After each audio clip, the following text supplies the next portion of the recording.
Everyone, this is update for October 4, 2022, day 223 of the war and of the date update. Today I would like to mention a couple more things that are not exactly sort of battlefield military related, but go back to the food security situation and agriculture.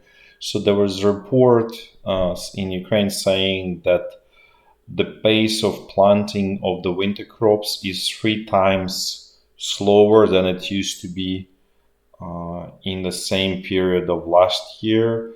Granted, there is more rain in Ukraine generally, but still 3 times less is so. Basically, let's say you had, 100, let's say you expected to plant 100%, you just planted on 33%, right? So this is a very dangerous situation for the as I mentioned several times here. For the next year, we may actually face not just expensive food, but actually outright hunger.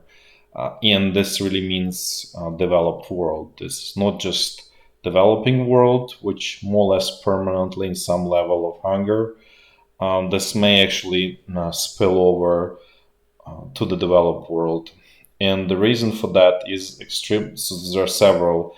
There is no incentive for Ukrainian farmers to plant in generally, because essentially this whole area in the west of Ukraine is locked and they cannot export, sell it anywhere, because logistics eats up like 40 to 50% of the value of the revenue basically.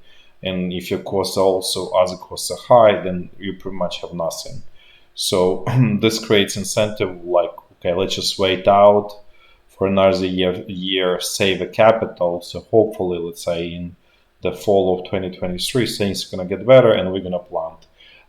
This might be still saved in the spring, depending how things are going to be developing at that time. But things look pretty bleak in Ukraine, and something similar is going on. I can guarantee you something very similar is going on in Russia as well, especially with all of this mobilization. Now that the war touched the entire society in Russia, things are going in a similar direction as they were going in Ukraine since the end of February 2022. So that's sort of short update on this whole food situation and so on. Then there is another interesting news. So Bulgaria, or some Bulgarian ordnance manufacturers are supplying, they may actually still making Soviet artillery shells and other sort of ammunition, basically Soviet ammunition. And so they are selling that ammunition to Ukraine. And what happened is Russian special forces, or KGB, whatever you call it, did some diversion at one of the plants, and there was a big explosion at one of the production facilities in Bulgaria. I think the company is called Arsenal, and I think it's I forgot. I think it's on a Black Sea coast. That's where they have facility, but I could be wrong. But this is actually not first sort of such activity of Russian special services.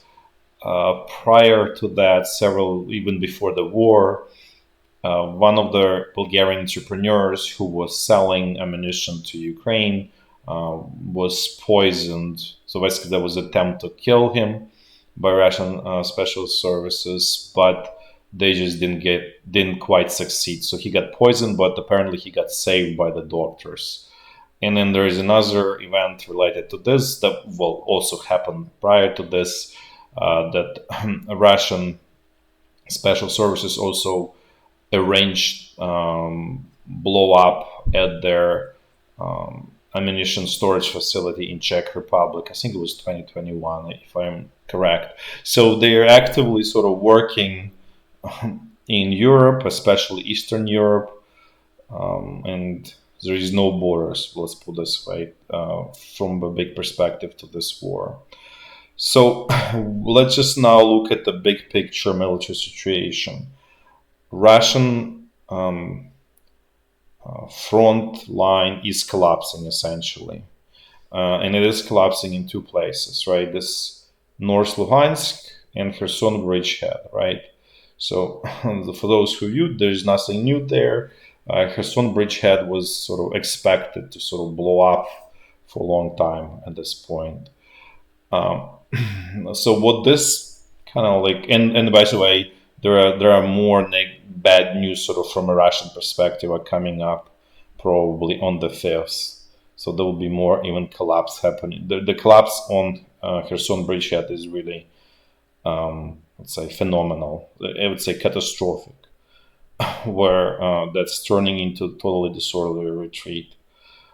But what this really means from a big picture perspective, Russian side is still not sending those reservists in large numbers to the front line, right? So, and they probably still not going to send them for another month or so. At the same time, the training is terrible, by the way, for the majority, not all of them. So let's say 20 roughly. That's very sort of anecdotal, very rough estimate. About 20% getting decent whatever they need to get, and like 80%, 70% getting, horrific training or basically no training at all. Whether it's going to change or not remains to be seen. But basically, the quality of the preparedness of those soldiers was going to be pretty mediocre. There will be, again, as I said, at least 20% that's going to be decently prepared, and probably that they might be better motivated. So it's going to be sort of basket case with more on average tilted to sort of lower motivation, lower preparedness overall. So what this really this is kind of like forcing Russian command or Russian leadership to do something to stem this collapse, right? So the sort of simple, or maybe not a simple solution, is to evacuate this Kherson bridgehead to the eastern side of Dnipro and sort of kind of like, wait it out there, sit there and wait basically for this reserve units to be prepared and so on. And do something similar by retreating behind Siversky Donetsk River here. So kind of like naturally kind of cover yourself up, even though Siversky Donetsk is definitely not, let's say, significant obstacle, because Dnipro, it is significant obstacle. It's going to be nearly impossible to establish bridgeheads here unless Ukrainian troops will manage to capture that dam in Kakhovka somehow by special forces operation and so on. But let's say things don't go that way because doesn't feel that Ukrainian forces are at that level of skill. So that's something they can do. At the same time, this is very, how to say, this whole approach based is still on hope. It's not rock solid, because what probably will happen is that Ukrainian command will switch to Zaporizhya front line. This is where the Russian troops were fearing the advance, and so far they were basically fooled because they pulled all of their most battle capable units here to this area around Vuhledar, if you remember those naval infantry brigades here, and nothing happened here. So essentially they couldn't help here. Well, Kherson cannot be saved or salvaged by any means, regardless of what you send there. But this North Luhansk still could have been saved, let's put it this way. And so, because Ukrainian command most likely will start a large offensive on this Zaporizhya front line, as discussed, might be aimed towards Mariupol to basically cut it off, basically split Russian troops into two halves, and then the other one is going towards Crimea. So this is basically does not provide Russian troops really rock solid situation to wait out for, let's say, another month or even maybe more. And so that's really what this means is for the Russian command, there are several options left. One option is to attack the bridges, pretty much all of the bridges across Dnieper River, and blow them up, attack actively power generating plants, right? So that will create like total chaos in Ukrainian rear, and it's definitely going to affect the ability to continue operations. Probably not completely, but still significantly delay everything, right? So that's one option. The problem for the Russian side with this option is they probably don't have enough rockets to do that, because you really need really large number of rockets, let's say, to do it successfully, probably close to 1,000. So which they don't have at this point. So that scenario is sort of somewhat lower probabilities. They may still selectively hit a couple places just to kind of create scare and warn off, but at the same time, they just don't have enough ammunition basically to do what I just told. So the other only option that's left is to use tactical nuclear weapons, which they have, and enough, or in terms of ammunition, and they can do something, maybe not exactly that, because they cannot send them to, let's say, Kyiv, but they can create enough sort of scare and so on, and basically force political problems in Ukraine, in the hope that it will force peace negotiation. So for that reason, there was actually, this is actually inspired by the email from one of the viewers who was asking, like, okay, what's the chances of nuclear attacks by Russia? And my response, they are growing by day. The more successes Ukraine has on the battlefield, the higher the chance by the Russian command of using tactical nuclear weapons. And most likely this is going to be used in Ukraine. In terms of using it outside of Ukraine, that probability is much, much, much lower. There is no way to quantify. It's definitely much lower. Out of the countries that I probably would single out, that would be Baltic states and Poland, where the sort of like most likely targets. Because there was even discussion by one of the Russian sort of ideologue of this wars and this whole view of like rebuilding Russian empire, who was just saying that basically we're gonna drop a nuclear bomb on, I think, Poznan in Poland, and he was like, okay, and then US will not do anything because they're basically toothless. So, and the response was like, okay, this is like literally, I'm just like, I'm sharing with you the words of the person. Is the sort of the thinking on the Russian side is the following. Okay, well, well, U.S. trade, let's say, Boston for Poznan, and basically conclusion of this person was like, I don't think so.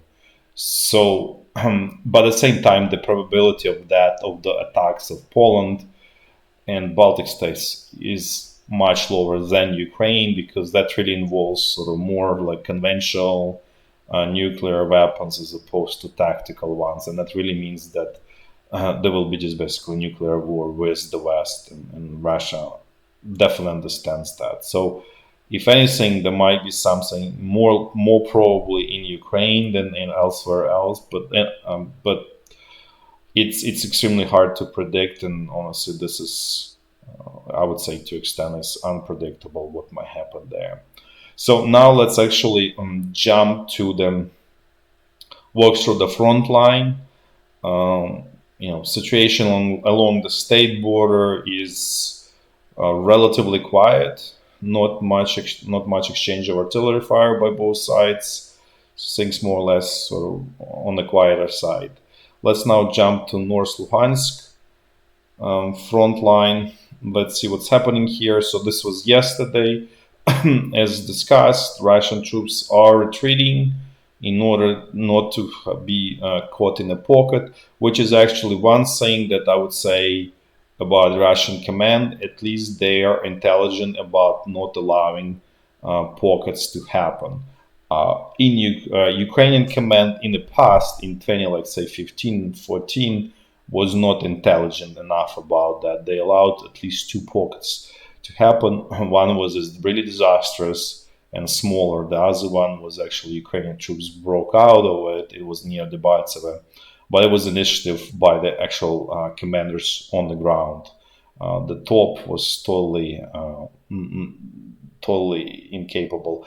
At the same time, that top is also gone at this point, but just kind of like to create record straight. By the way, one thing I just want to explain at the high level of what's happening and actually why this whole collapse is happening, because there are a lot of people trying to explain some kind of miracles and so on, or there is obviously blame game going on in Russia where the Russian commanders are being blamed for all of this. And to be fair, this is not those commanders' fault.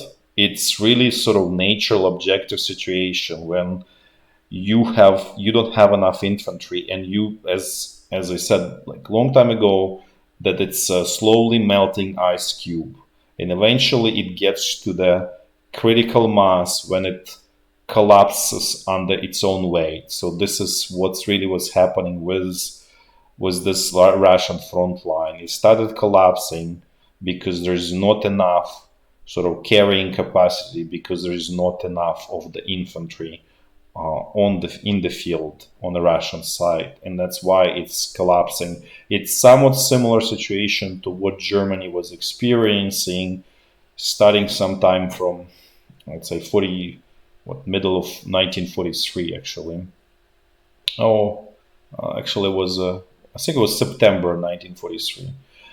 So this actually might be very helpful example is there was a German general, Manstein. He was actually fighting here in the southern, well, not south, in Army Group South, but which means Ukraine. And so he was successful fighting, fending off, let's say, Russia, Soviet offensive, for example, when like there was I think it was Second Battle of Kharkiv in the February/March 1943. He had actually fewer resources, but he had enough and high quality resources. So he managed to basically, through counterattack, destroyed very deep Soviet penetration that really created opportunity for, like, could have been catastrophic for German army already in February 1943. So he was successful at that. Then, but eventually, the German troops had to retreat because there's simply not enough infantry to cover behind the Dnipro River, right? And the idea was, okay, we're gonna hide behind Dnipro River, and we will be able to successfully sort of fend off Soviet troops. That actually also collapsed, and there was quite a big prolonged fight for it. He managed to counterattack. There was starting from October through basically December 1943. There was a huge actually battle going on where the Soviet troops lost about 1,200 tanks, maybe even more, in this whole area where I'm showing, essentially. And so basically, at that point, German troops already could not do any. They could still defend, but could not do any successful counter attack. Even they tried, right? They had little initial success, but they were not successful. Similar to how they were successful in retaking Kharkiv in February 1943. So here they failed. They tried, but they failed. And eventually the front line kind of rolled back to this area where I'm showing, and it was like March 1944, and he was commanding those German troops. And at that point, German troops were actually was kind of like going like this, totally exhausted, and like just several hits by the Soviet command really collapsed German front line. They couldn't even manage any counterattacks, and essentially they barely escaped from the pocket that was created here to the northwest of Kamenets-Podilsky. Essentially, basically they were escaping to Ivano-Frankivsk direction. So as you can see, he was extremely capable commander. The whole point of all of this. But as your troops are dwindling in number and they also going down in quality and equipment, you cannot, no matter how good you are, things will be just falling apart on its own, under its own weight, because simply there is not enough troops on the ground. Something similar is happening with the Russian troops right now. Because to be fair, Ukrainian troops did not master skill of truly offensive attacks. It just the Russian side is extremely weak, and the weakness happens by actually what was going on over since the beginning of the war. Basically, Ukrainian population, citizens, were sacrificing with their lives by basically bleeding Russian troops out, and also dying in large numbers. And this is something similar happened actually with the Soviet and the German army, right? So the Soviet side was basically bleeding German side for all of the 41 and majority of 42, until the German side was weakened enough that the Soviet side was able to do counterattacks and started to be successful, not because Soviet side become such a excellent in executing those offensive or anything. No, it just German side become weak enough over time, and the Soviet side paid horrific human price for all of that, much higher than the German side. So something similar is happening here in Ukraine. The horrificness of the human price is not as sort of crazily tilted towards the Ukrainian side, but it's still high. And so this is just the explanation of what sort of strategically is happening here on the front line. Another thing that's both sides are not capable is active defense. Ukrainian command does not how to do it, and the Russian side is exactly the same, is incapable. So they both can only do rigid defenses, which in this situation, they cannot be really done successfully in a Russian case, because simply they don't have enough troops to man the front line. So the only saving sort of grace for them is actually active defense, but they're just simply not capable of doing it. So they're getting kind of like kicked around all the time progressively, and that's why the front line is collapsing.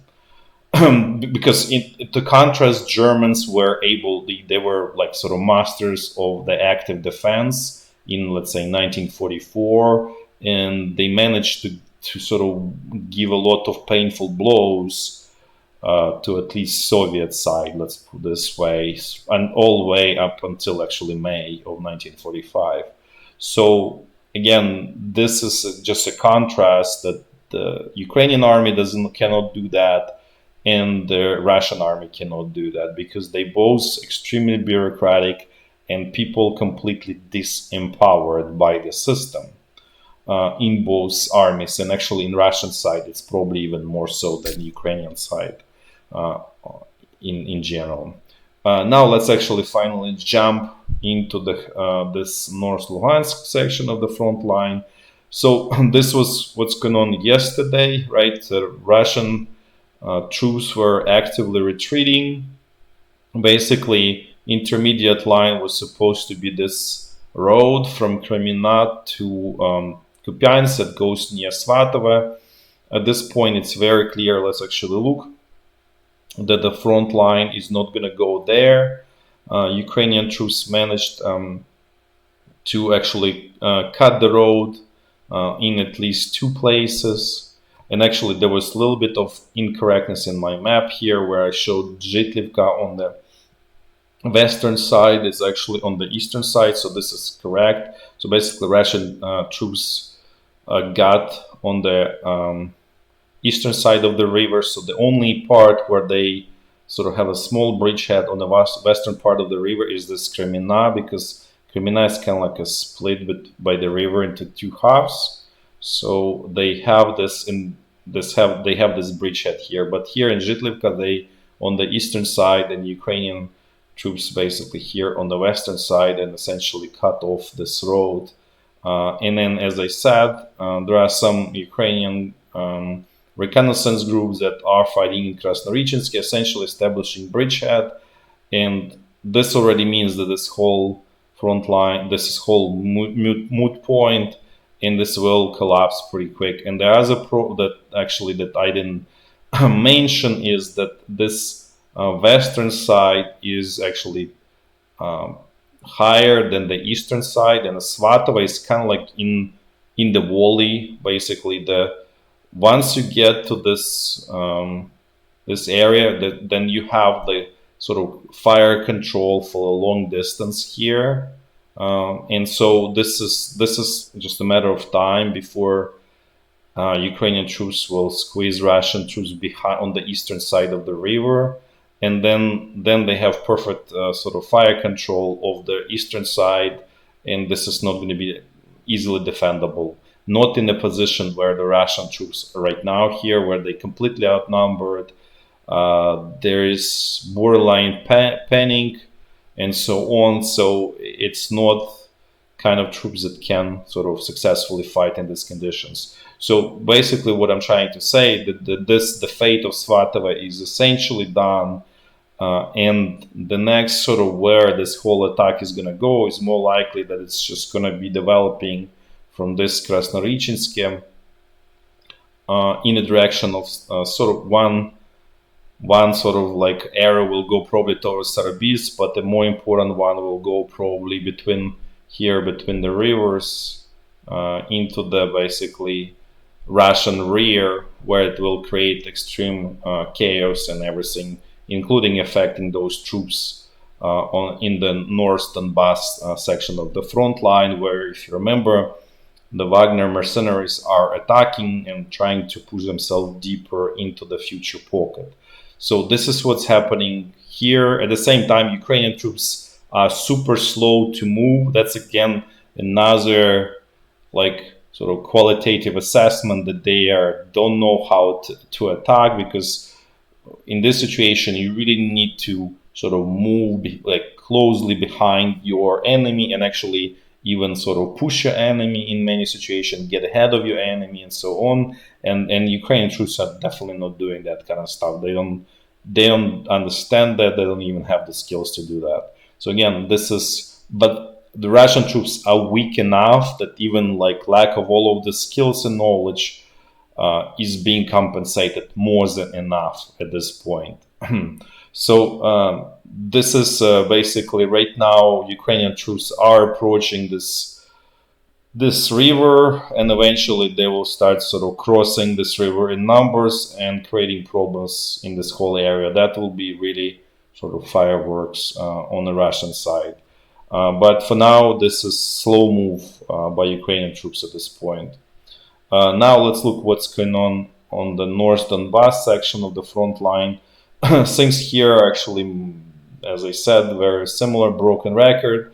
Russian Wagner mercenaries, they continue this whole attacks with attempt to capture Bakhmut, Soledar, here in this Vimka, Spirne area. Then there are some attacks in the southern section, south of Bakhmut. They're still trying to develop sort of, as I said, pull themselves deeper into future whole. But essentially, there's no meaning behind this whole attacks at this point. Now let's see what's going on the central Donbass section of the front line. Here things are somewhat more active by the Russian side. At the same time, This is probably just attempt to keep this Ukrainian brigades here so that they not being moved elsewhere to support, because as you remember, 66 Brigade used to be here. Right now, we don't know who replaced it or if there was even replacement, and it was just each brigade got like longer stretch of the front line. So as soon as we know what's going on here, we'll provide update. At this point, we don't have that information. Now let's move to Zaporizhya front line. This is, as we discussed, quiet. This is going to be next sort of shoot to drop once the Kherson bridgehead cleared out and North Luhansk cleared out. This is where probably Ukrainian command will seek opportunity next. So going back, this central Donbass section of the front line will be probably the most sort of quiet from Ukrainian perspective for forever, because there is the only way to liberate Donetsk is actually to create southern and northern pincer and encircle it and basically force the situation that way, because Donetsk, it's a large city, it's extremely stretched. You literally need like million troops to be able to liberate it, and the losses are going to be horrific. So it's pretty much impossible. Like frontal attack here is nearly impossible, basically. Now let's jump to Kherson bridgehead and see what's going on there. As we discussed in the morning in the community board update, Russian command decided to withdraw Russian troops from all of this, call it like northwestern section of the bridgehead here. There is no clear at this point front line yet. The whole point is to reduce the front line to create contiguous, basically front line that's not like where the Russian strongholds are not completely isolated. It could be bypassed. So essentially the same kind of, actually this is very similar what German command was doing in 1944, second half of 1943, because there's not enough infantry. They were trying to straighten front lines, thinking that that's somehow going to help them. Actually didn't help, because the other side becomes more concentrated and they still able to penetrate the front line. So something here is similar is going to happen here anyways. What is being shown here, it's probably not the final front line. This probably will be more like from this Cherivne here to this area. So it's probably going to be something more like that. So this is probably also going to be intermediate defensive position. Ukrainian troops again here as well, slowly moving behind. They're not sort of sitting on the backs of the retreating Russian troops. They basically, Russian troops retreat without much problems, sort of at their leisure. There is also very interesting information, and this is unconfirmed, that Russian troops are evacuated Snigurivka here, which also means that this whole area probably is going to get evacuated, and including this. So basically, what this really means is that this whole bridgehead is going to get split probably into two halves. One half that's sort of around Kherson, right, to defend Kherson, and the other half around this dam in Nova Kakhovka, essentially. This is obviously total collapse, because once they split, that's even easier to defeat two halves than the one. That will create more problems for Russian command with maneuvering with the troops. So essentially that will be just finishing them off at that point. At the same time, this Antonievsky Bridge was attacked again, and there are reports that finally the bridge is destroyed enough that it's literally unpassable no matter what, because there were just before a lot of sort of holes, but now there is basically portion of the bridge is completely destroyed, so you cannot come from no matter how, you cannot cross it essentially. So again, this is So it looks like it's turning into disorderly retreat. What Russian troops command was trying to do is just kind of orderly withdraw and probably and even potentially evacuate this whole bridgehead. This could be because this move from Snigurivka is really a sign that this is going to be complete evacuation of this whole bridgehead. That because otherwise, if this is Snigurivka is lost, this is creating sort of opportunity to split this bridgehead into two halves, as I said, and at that point it becomes undefendable. And there are also reports, for example, from this 205th Brigade that they literally fleeing. There's not this turning from orderly retreat into just literally fleeing and attempting to get basically as soon as possible to not even those bridges, but some kind of pontoons, ferries, whatever, to get out essentially. So this may turn out to be very quick collapse. I'm not saying it's guaranteed, but it does look, and there are reports that on the 5th there will be even more sort of pronounced collapse of the Russian front line here. This is what happened sort of this morning, as I showed. This is what the Russian command tried to sort of stem the tide here near Duchany, but essentially. This is where the Russian troops are moving, and as I said, the potential front line could be from this Novorossiysk to Chkalove, right? But at this point, given that they're evacuating this Snigurivka here, right? This really kind of implies that the Russian command is seriously thinking about evacuating the entire bridgehead. Because opportunity to actually, let's go back here, opportunity to evacuate in somewhat orderly fashion, meaning in a way that allows you to save to get the most of the troop soldiers on their eastern side is diminishing as this bridgehead becomes smaller and smaller in size. At some point, it can turn into complete disaster where actually Ukrainian command and troops will be able to create a pocket and capture a lot of prisoners of war on the Russian side, simply because there won't be enough capacity to sort of put them on the eastern side of the Dnipro River. So remains to be seen. This is where the situation at this point right now looks the worst, the most dangerous for the Russian side, with extremely bad consequences in the very near term. Thanks for watching, and until tomorrow. Bye bye.